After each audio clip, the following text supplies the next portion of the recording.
Eu quero orar então por essa palavra. Deus, em nome de Jesus, nós te louvamos, Senhor, te engrandecemos, te bendizemos por tudo que o Senhor tem feito, Pai.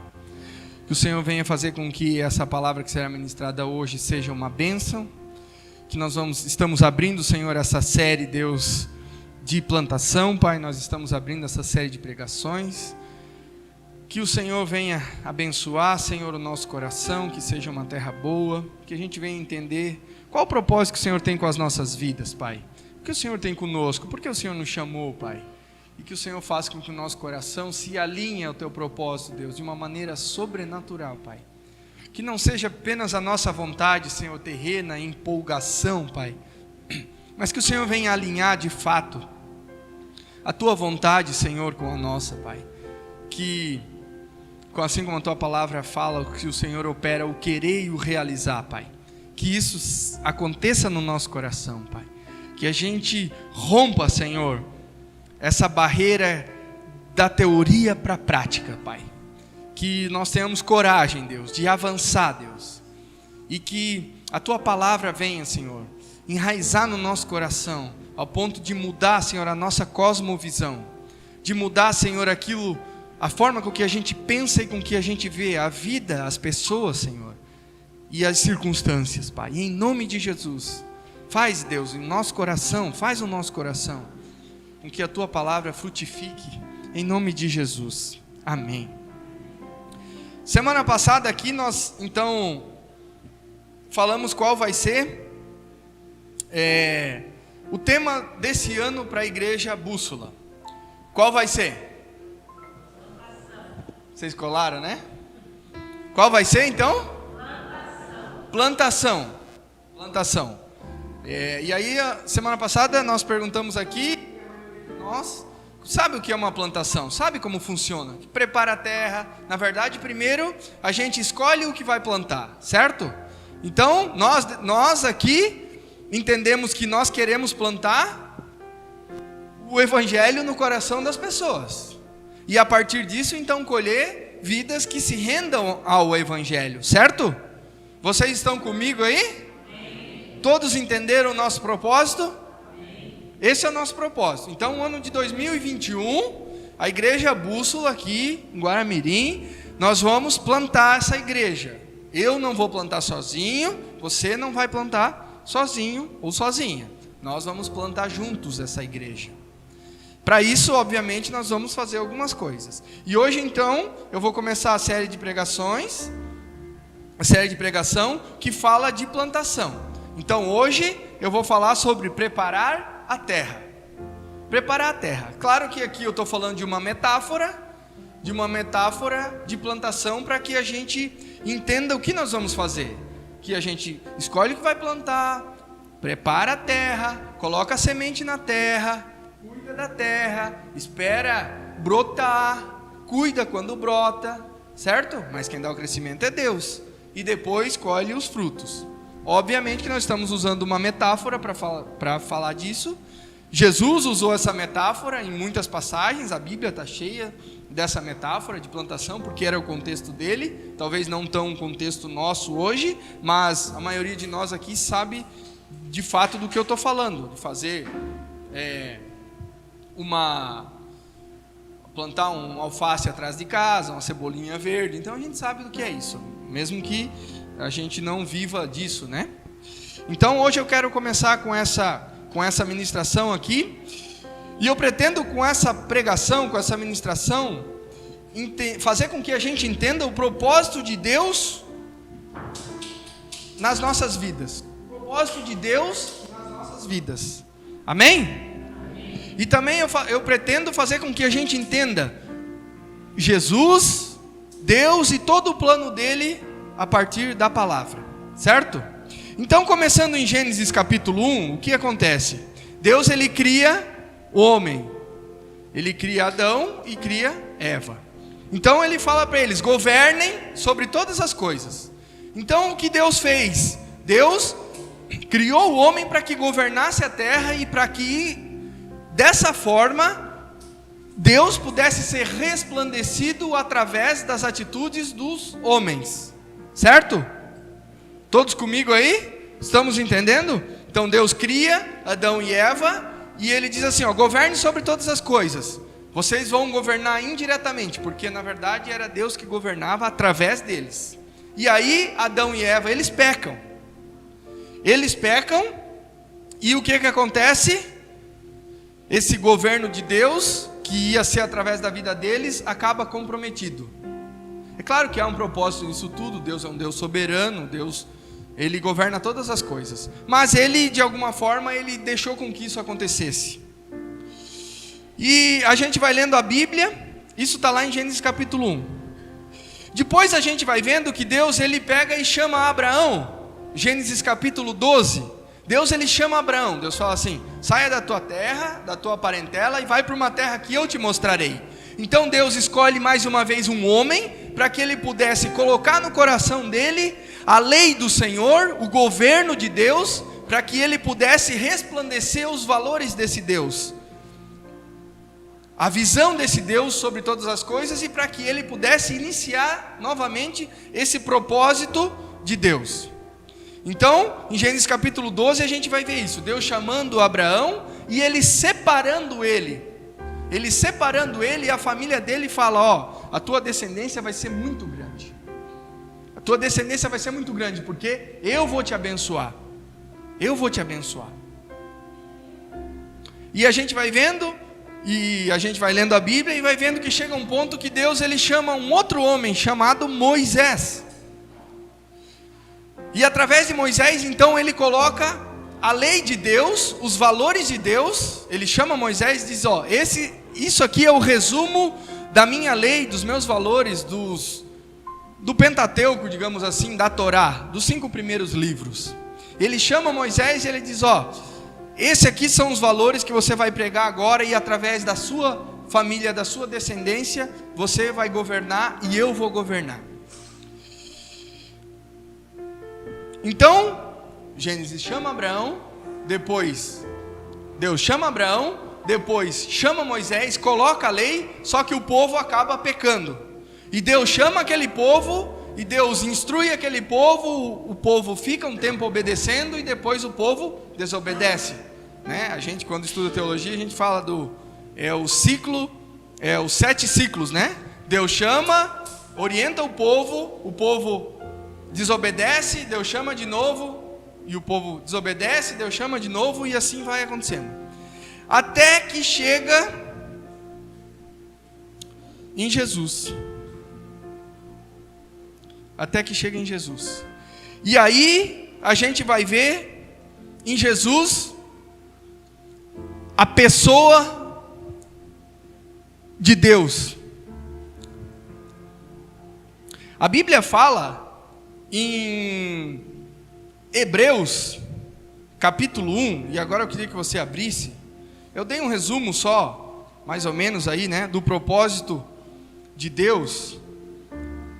Em Hebreus capítulo 1, versículo 3, você que tem sua Bíblia aí, abra. Só para que a gente entenda de fato quem é Jesus, para que a gente possa alinhar o nosso entendimento, que Deus, ele chamou aquele casal, e aquele casal pecou. Depois Deus chama Abraão, através dos filhos dele, da descendência, começa a abençoar a terra e colocar de novo o seu valor sobre as pessoas, e colocar o seu governo novamente. E depois ele chama Moisés para tirá-la do Egito, e Canaã para ser a terra em que Deus ia preparar novamente esse povo. E aí em Hebreus capítulo 1, versículo 3, fala assim, e aqui o autor de Hebreus, ele está falando sobre Jesus, e ele fala assim, para a gente entender quem é Jesus. É interessante, antes de a gente ler isso aqui, a gente entender que Deus, ele tinha dado uma lei escrita para aquele povo, certo? Uma lei escrita, e de alguma forma essa lei, ela não tinha vida, mas quando Deus, ele envia o seu próprio filho, ele enviou alguém para viver aquela lei, para carnalizar, no bom sentido, aquela lei, para dizer, ele vai cumprir a lei, e ele vai resplandecer a minha glória. E aí fala, em Hebreus capítulo 1, verso 3, fala assim, o Filho é o resplendor da glória de Deus, e a expressão E a expressão? Exata do seu ser, sustentando todas as coisas por sua palavra poderosa. Certo?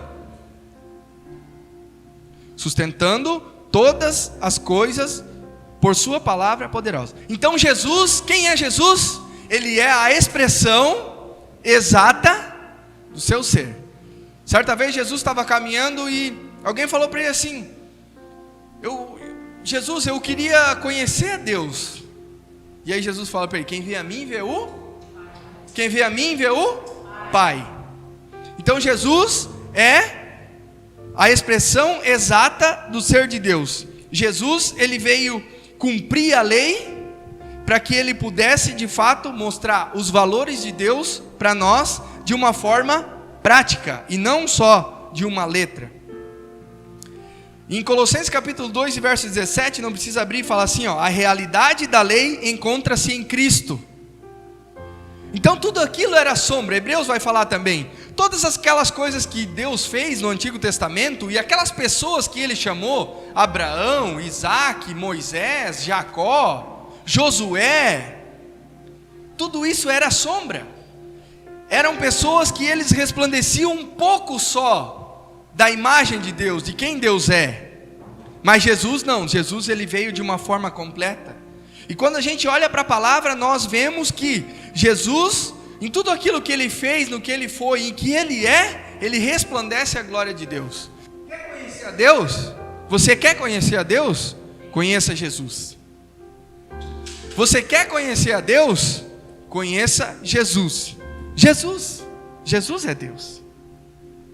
Ele é o Deus real, que veio e se fez carne. Ele habitou em nosso meio, esteve entre nós, ele morreu pelos nossos pecados, mas ele ressuscitou e vive eternamente.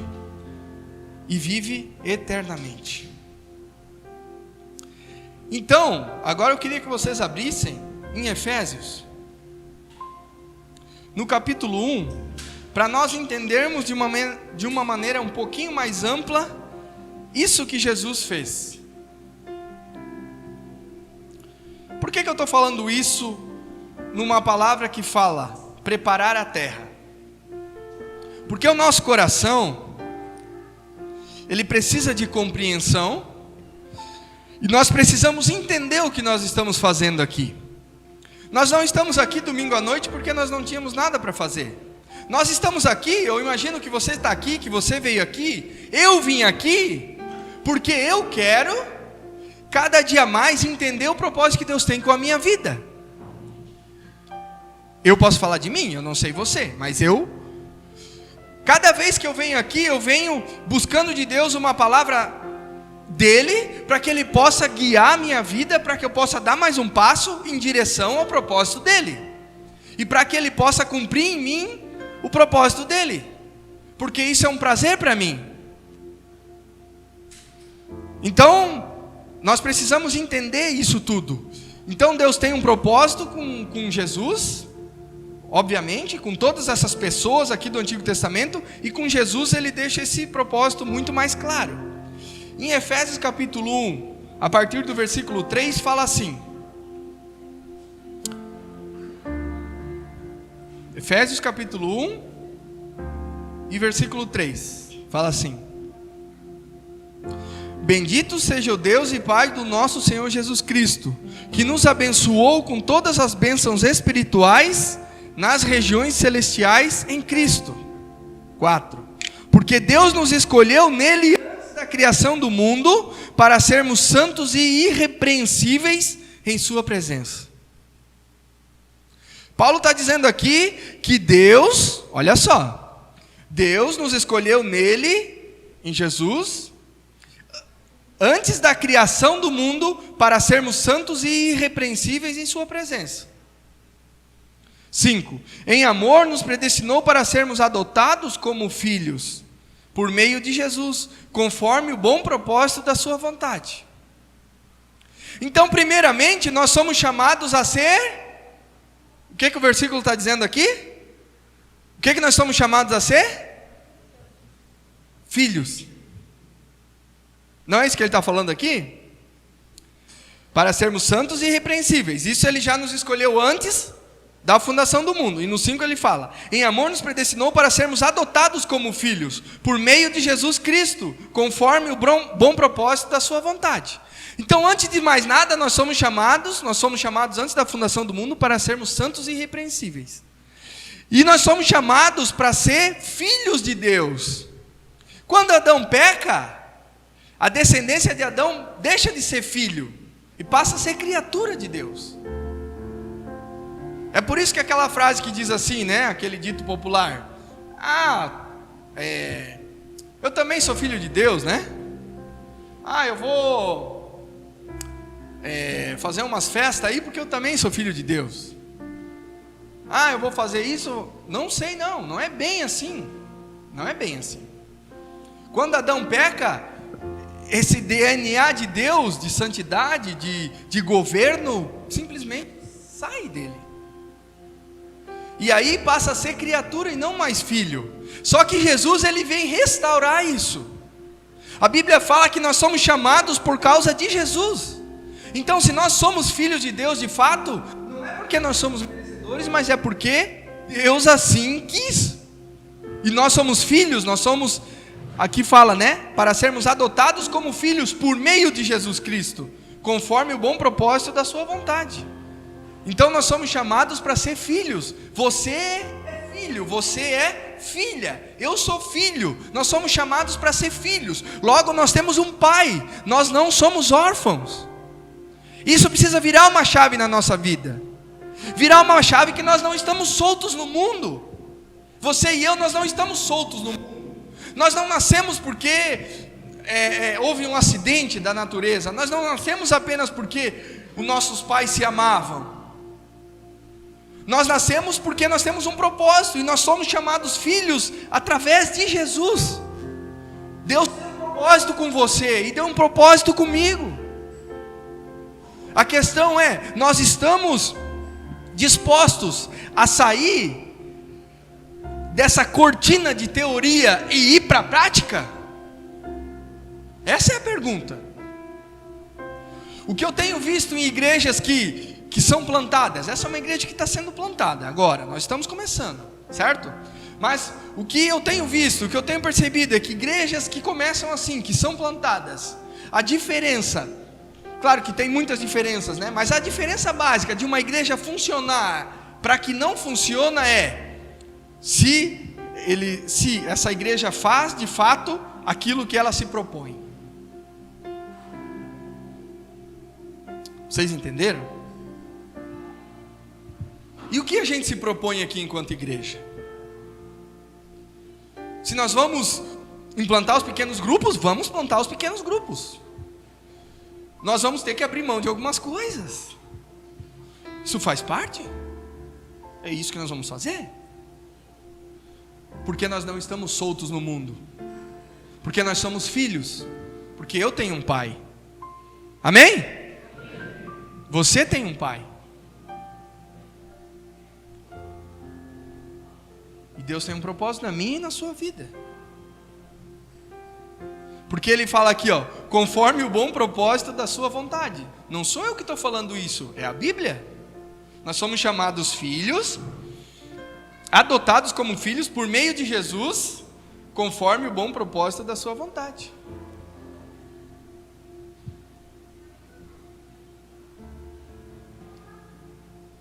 A gente precisa entender isso. Versículo 7, nele temos a redenção. A redenção é o termo que redenção, eu gosto de usar um exemplo assim, né? Digamos que aqui tem uma fila, digamos que é uma fila para a câmara de gás lá da Segunda Guerra Mundial, certo? E tem uma fila que essa fila aqui, todos que estão indo nessa fila aqui, eles estão indo para a morte. Eles vão para a câmara de gás e eles vão ser mortos. E essa palavra redenção significa que nós somos tirados dessa fila.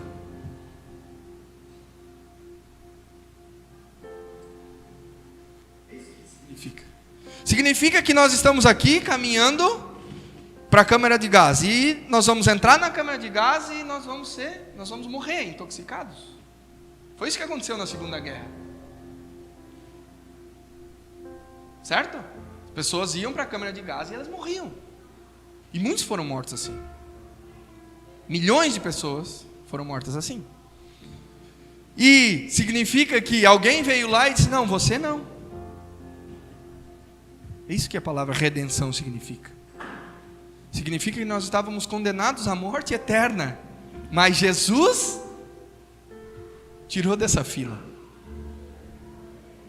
Nós estávamos condenados à morte, mas Ele veio e nos deu vida. Ele nos tirou dessa fila.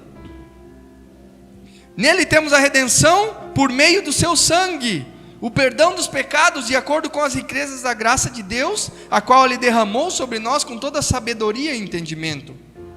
9. E nos revelou o mistério da sua vontade, de acordo com o seu bom propósito, que Ele estabeleceu em Cristo. Isto é, olha só, de fazer convergir em Cristo todas as coisas. Então, no final das contas, todo esse Antigo Testamento, no final das coisas, todo o Novo Testamento, no final das contas, a minha vida, a sua vida e o propósito dessa igreja e de todas as outras igrejas que pregam o Evangelho é fazer convergir em Cristo todas as coisas, celestiais ou terrenas, na dispensação da plenitude dos tempos.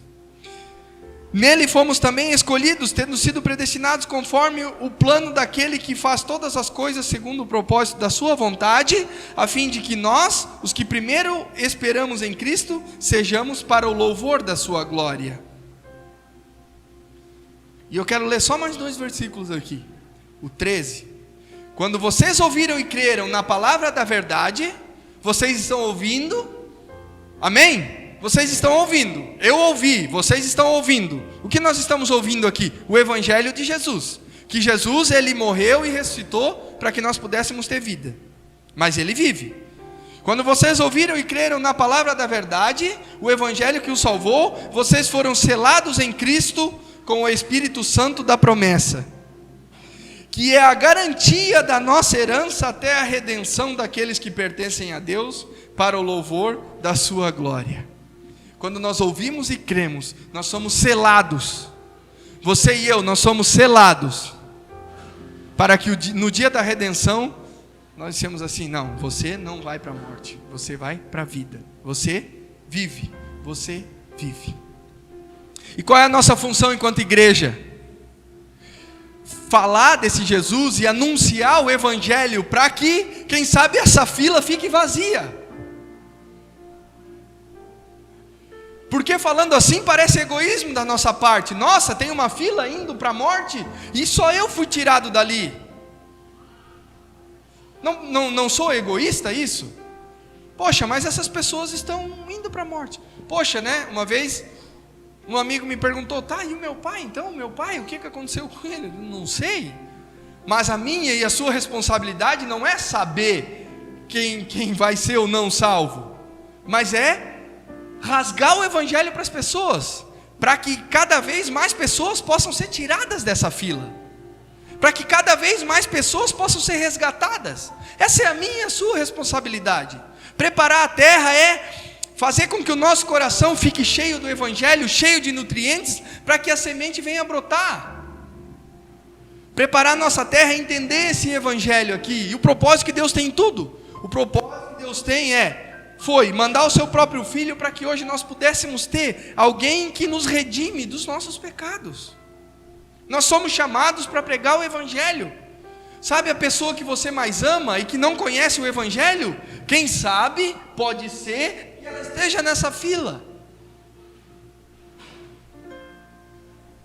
Quem sabe o seu amigo, a sua amiga, a pessoa que você quer muito bem, quem sabe pode ser que está nessa fila e está caminhando para essa câmara de gás. Mas a minha e a sua responsabilidade é fazer com que esse Evangelho aqui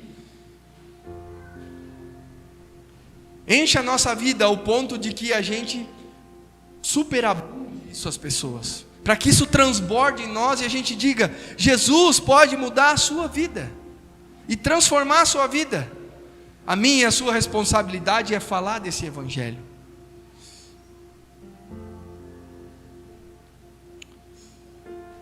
E isso precisa ser mais amplo que essas 4 paredes. Porque aqui é tranquilo. Aqui nós viemos aqui, louvamos a Deus, mesmo que estoure as cordas tudo da guitarra ali, fica sem guitarra, e a Grace está com o braço quebrado e aí não pode tocar teclado, e assim a gente vai, mas mesmo assim é um ambiente gostoso, e nós adoramos a Deus, e nós louvamos o nome dEle, e é gostoso, e nós ouvimos a palavra, e às vezes vem uma palavra de exortação, e às vezes vem uma palavra de ensino, e às vezes vem uma palavra que nos motiva, e sabe, isso alterna. E aí nós vemos os nossos irmãos, e aí nós conhecemos as pessoas, e aí nós chamamos para tomar um café na nossa casa, e aí nós fazemos amizades, e aí, isso é gostoso, isso é maravilhoso. Mas eu quero dizer para você, sabe, as pessoas, elas não sabem, mas elas precisam do evangelho. Porque Jesus é o único que pode mudar de fato a vida delas. Eu creio nisso veementemente. Eu creio nisso com tudo que eu tenho e com tudo que eu sou. Eu creio nisso, que Jesus pode mudar a vida das pessoas. E eu não estou falando aqui apenas de, nossa, eu aceitei Jesus e agora eu sou salvo. Tá, e agora não mudou nada na minha vida. Só o dia que Jesus voltar, o dia que eu morrer, eu vou ser salvo. Claro que isso é muita coisa. Eu não estou falando só no sentido de que é pouca coisa. Isso é muita coisa. Mas o que eu quero dizer para você é que, sabe, encontrar Jesus não é o fim da nossa vida, é o começo. A Bíblia fala, né? Que a vida eterna é que nós conheçamos o Pai. Então conhecer a Ele, encher a nossa terra, a nossa vida de nutrientes, para que a palavra possa frutificar, é isso que nós queremos, e é isso que nós precisamos, e é isso que a nossa igreja precisa entender. Nós precisamos entender isso, e nós precisamos entender que nós precisamos romper a barreira da teoria para a prática. Nós vamos ter que romper essa barreira. A Grace ficou aí umas 2, 3 semanas, eu acho, com gesso no braço ali, e o braço dela ficou bem fininho. Aí um está grosso e o outro está bem fininho. Por quê? Porque não movimenta.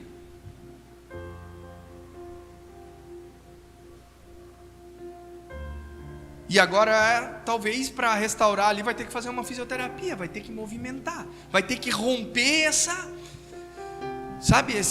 tempo, vai ter que passar romper essa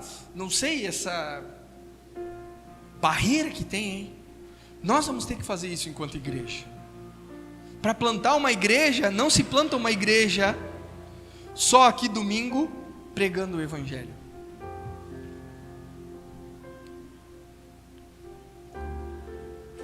Quando você estiver falando com alguém que você ama, e eu sei que às vezes a gente fica constrangido, poxa, mas vou falar para ela do evangelho, vou falar para essa pessoa do evangelho de Jesus, né?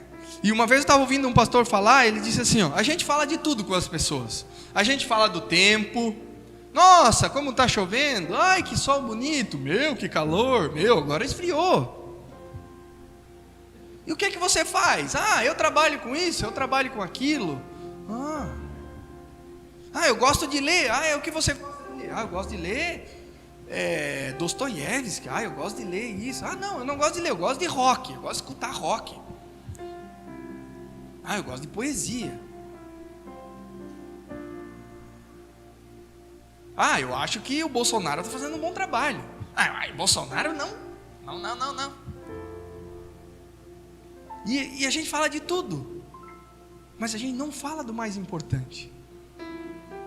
Porque tudo aquilo que a gente fala, o tempo, o governo, o que a gente gosta, se a gente gosta de rock, de livro, de trabalhar, de estudar, tudo isso é terreno e vai passar.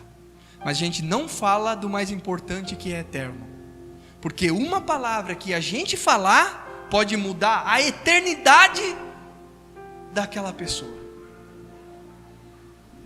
Vocês entenderam? Uma palavra que a gente falar pode mudar a eternidade da pessoa. Porque o propósito meu e o seu é que nós somos filhos, mas é que Deus quer uma família grande. Amém? E aí nós vamos falando para ganhar mais irmãos. Preparar a terra e encher nosso coração do Evangelho, ao ponto disso transbordar, para que sementes ao nosso lado também venham frutificar. Amém? Preparar a terra é preparar o nosso coração para o Evangelho, para que sementes ao nosso redor venham frutificar. Em nome de Jesus.